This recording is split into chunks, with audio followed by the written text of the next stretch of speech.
Hey everyone, Ben here and welcome back to the channel. Most people who are into their real or virtual motorsport know what a blue flag means. A faster car is approaching a backmarker, ready to lap them. But what does it mean you should do, whether you're the driver doing the lapping or the one being passed? My bet is most people think that if you're the driver being lapped, it means you have to get out of the way of the quicker driver as soon as possible. That good etiquette means costing them as little time as possible, and that failure to do so could even result in a penalty. But what if I were to tell you that in most race series outside of Formula 1, blue flags offer information only, designed to let the slower driver know that a faster car is approaching, so that they don't do anything unpredictable? And how about the fact that in some forms of motorsport, blue flags don't exist at all? I think confusion on these points might explain why we see so many accidents and controversy involving frontrunners and backmarkers in online sim racing, something which can cost you valuable time and even ruin your entire race. This video is the latest in my collaboration with Race Department, the biggest sim racing website on the planet, and in it I'll take you through what blue flags really mean and how we might all get a bit better at lapping traffic as well as being lapped by faster cars when we go online racing. As I often do in my videos, I'm going to start with an example of me getting it wrong out on track.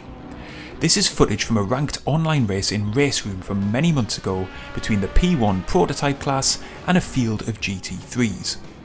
I'm in the P1 class and having rather a good race, so much so that I'm occupying a podium position in class, and despite the fact that this race was only 15 minutes long, I'm coming up to backmarkers in the GT3 class in the closing laps.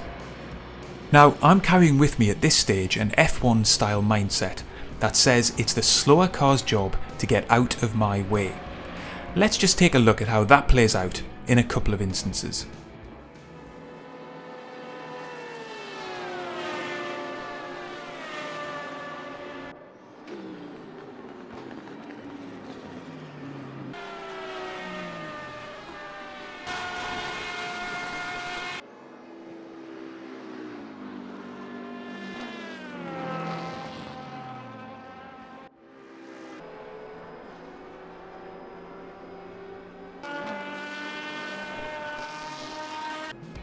Now, as ridiculous as it might seem, having just watched me commit a double murder of other drivers, I was actually quite annoyed about this at the time.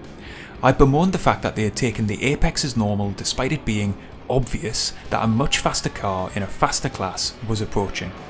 Surely they should have eased off before the corner and given me safe passage through. Well, luckily some loyal viewers of the channel and members of the SCP community were on hand to give me a lesson or two in what blue flags mean in endurance racing. Because unlike in Formula 1, in multi-class racing the onus is on the faster driver to find a safe way to pass the slower car, not on the slower car to make space for the faster driver. In fact, the slower class car really should stay on their line throughout the corner and not do anything unpredictable, allowing the faster car the certainty to pick the time to make the move. These rules also hold true in IMSA GT3 regulations, for example, and similar rules apply in NASCAR, where the blue flag mandates drivers to hold their line in anticipation of another faster car approaching. Ever since this race, I've stopped taking for granted that I know what it means to cause a blue flag or receive one when online racing. If you're racing in a community or in a league, the race organisers should make it crystal clear what is expected of each driver in this scenario in the race briefing. But if you're racing on open online servers, you'll be faced with the reality that drivers will have different interpretations on what the right course of action is, and of course a few who will just behave plain badly. So I've tried to adopt a few golden rules when I'm in this situation to try and stay safe and stop myself from murdering others again in the process. Before we get into those points, if you're enjoying the video or finding it helpful, please do remember to hit the like button, and if you're not already subscribed to the channel, consider doing so for plenty more race videos, guides and tutorials. The safest place to overtake a slower car is down a long straight. If you're fortunate enough to hit back markers there, then you should be fairly confident of making the pass providing you get a good exit onto the straight. If you catch the slower cars coming into a series of corners, it's often prudent to follow them through until the next straight, where a pass should be easier, especially if you're in the faster class of car in multi-class.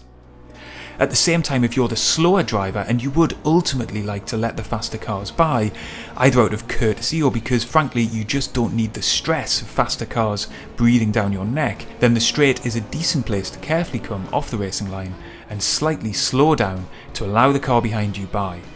But you must be careful in doing this, not only so that you don't accidentally cause a collision, but also so as to not cost yourself masses of time by scrubbing off speed on the straight. But ultimately, you can't assume that the other driver will have seen the blue flag alert or know what it means. Nor can you assume that they'll adopt an F1 style approach to the situation or a multi-class approach. All of which means that if you in any way care about your result, not damaging your car or impacting your safety rating, it pays to approach backmarkers with caution and be prepared to slow down. Now, this doesn't mean sitting behind them and waiting to be overtaken yourself. After all, you've got a race to run, and showing early that you intend to go past can be helpful.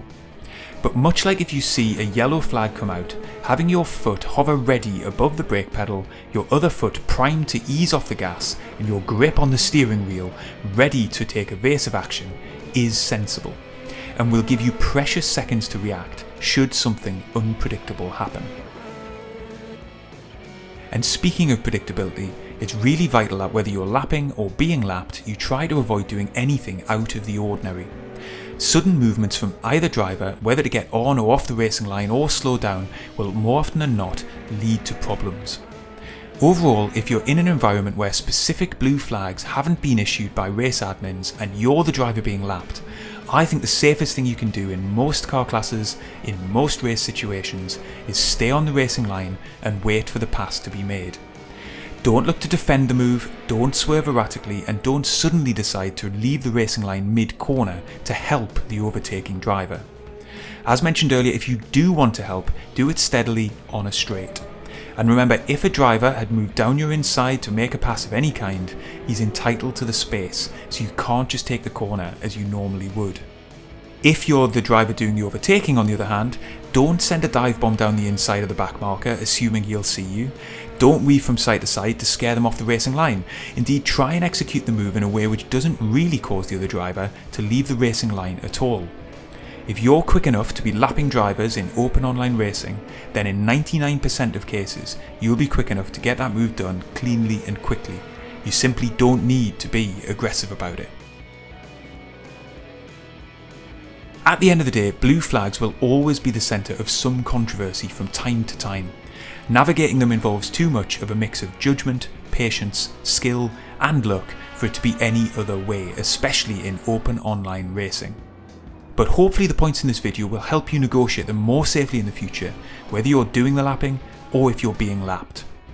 I hope you found the video helpful. If you have, leave a like, get subscribed to the channel so you don't miss any of the race videos and guides we've got coming up, and I'll see you on the next one.